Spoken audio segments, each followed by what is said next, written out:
everything she wanted Boaz to know, seeking for the Boaz to find her, yet steadily meeting the bozos. She continued the process of chatting, going for coffee, meets and greets, fine dinners, and overnights at expensive hotels, a room for herself only. Her hopes and dreams were that she would meet the one. Well, who was the one? The one that God predestined to sweep her off her feet and carry her to the land of happiness and bliss? Conversation after conversation, superficiality after superficiality, lots of facelifts and wiping the surface to only find little boys looking for big toys. It all looked so eloquent and enticing on paper. The presentation at the first meeting was indescribable. They covered their masculinity with deceptive lies that only they embrace, suited, literally, with an armor of control and self-centeredness. They lack boundaries with their emotions, thoughts, spirits, and behaviors. Yet they still considered themselves the epitome of God's gift to the female species.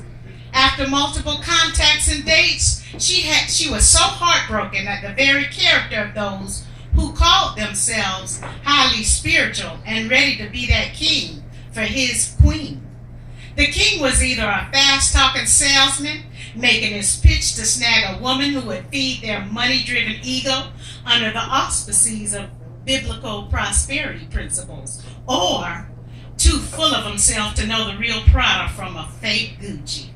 Shallow is the word she used to describe her encounters with them.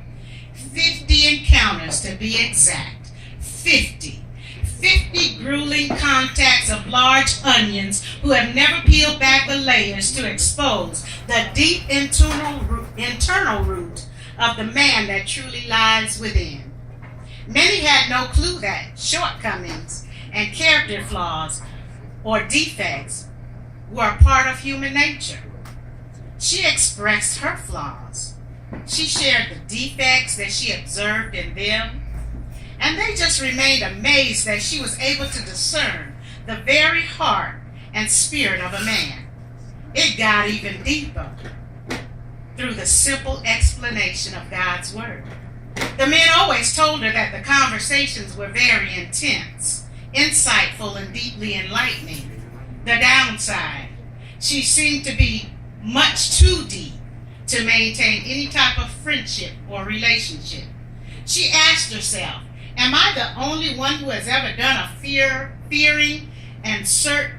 fearless and searching moral inventory of self?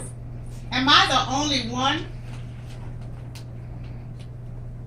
Sorry, y'all. Who looked beyond the surface to work out her own salvation with fear and trembling? These questions were asked outside and inside of prayer. You see, searching for a mate online led her to believe that less people were in line with God's will, and this created a huge conflict in her very soul and spirit.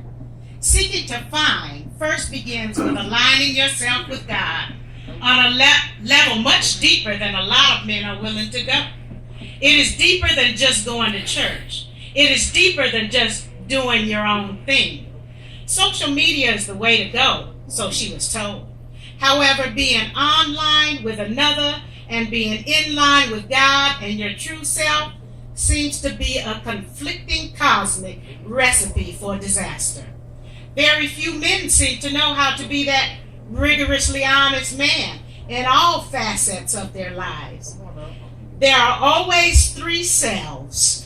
The one that I present to others, the one that I present to myself, and the one that God sees. God, being all-seeing and all-knowing, will not force a man to retreat in line to address the true inner man. That is a choice he has to make. So choose ye this day whom you will serve. Will it be in line to address the very you that you don't want anyone to see? Or online, seeking self-gratification, manipulation, deceit, and dishonesty at any cost? Online or in line? Which one are you?